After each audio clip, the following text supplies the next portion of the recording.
Olá, bom dia, meus queridos alunos do sexto ano. Nós vamos dando prosseguimento na unidade que a gente já vem ao longo de algumas aulas, acredito que 3 ou 4 aulas, que é sobre conhecendo a Deus. E hoje nós vamos tratar sobre Jesus, o melhor professor do mundo. Espero que vocês todos estejam animados. Vamos lá. Bom, para vocês, o que é essencial para ser um bom professor? O que é que vocês destacariam que faz de alguém um excelente professor ou professora? Eu sei que muito provavelmente vocês já tiveram, né, diversos professores e professoras, mas sei que pouquíssimos são lembrados por vocês. Você se lembra o número exato dos professores que já teve? E os que você recorda, lembra deles? Por que você lembra deles? A gente sabe que um bom professor, ele é sempre bem lembrado, né? Mesmo aquele que às vezes no início do ano pôde ser considerado pela gente chato ou muito exigente, né? Lá pelo final nós vimos que na verdade essa chatice ou essa exigência daquele professor era para o nosso bem, para o aprendizado daquele conteúdo. Bom, na nossa lição hoje nós vamos aprender mais sobre o maior professor de todos os tempos. Como que ele era, o que ele fazia para ser assim tão especial, qual a forma como ele ensinava. É claro que nós estamos falando aqui de Jesus, muito bem. Jesus, ele ensinava os seus próprios discípulos, ele ensinava os homens do povo, os doutores da lei e tantos quantos quisessem ouvi-lo. Ele prendia a atenção das pessoas e pessoas aí, né, de diferentes idades, desde crianças até jovens e adultos. Qual é então o segredo de Jesus, desse mestre? É isso que nós vamos investigar hoje. Vamos lá? Continuando.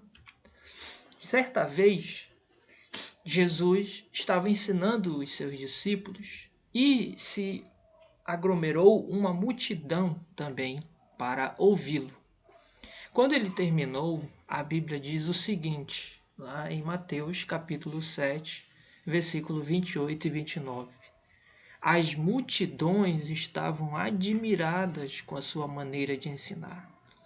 Ele não era como os mestres da lei, pelo contrário, ele ensinava com a autoridade dele mesmo. Olha que interessante. O texto diz que Jesus ensinava, era um professor que ensinava com autoridade. O que é que significa ensinar com autoridade para vocês? Tem aí no texto de vocês para vocês preencherem. O que é ensinar com autoridade?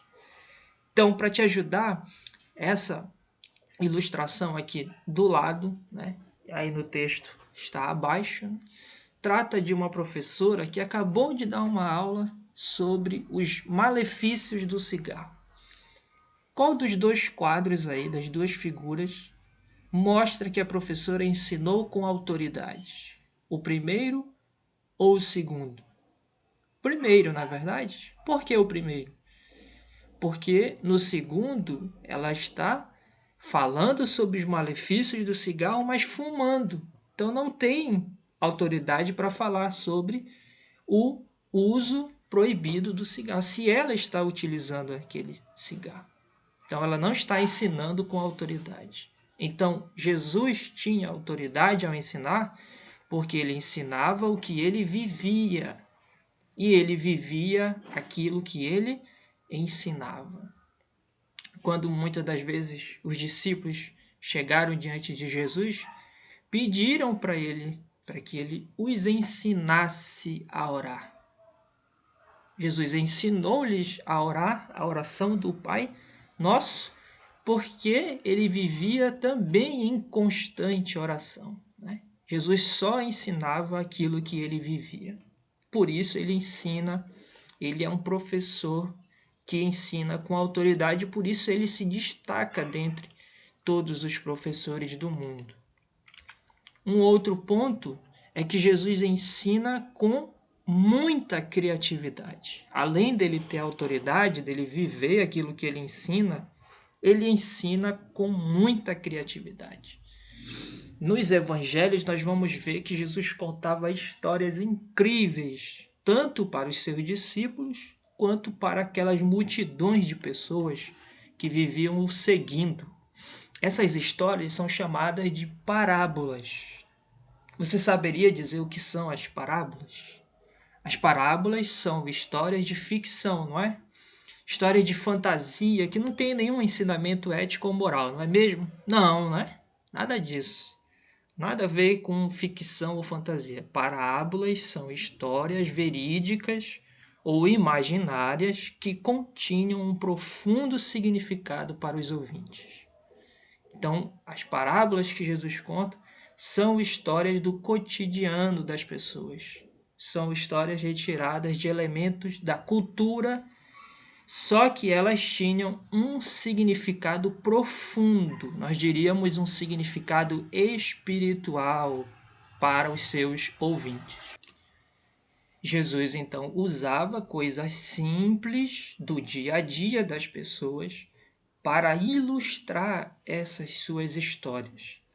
Então, por diversas vezes, nós vamos ver Jesus utilizando de coisas simples, como semente, na parábola do semeador, planta, rede, fermento, lamparina, como ele utiliza na parábola da dracma perdida, das virgens, moeda, ovelha, família, então diversas coisas do dia a dia que todo mundo utilizava e tinha.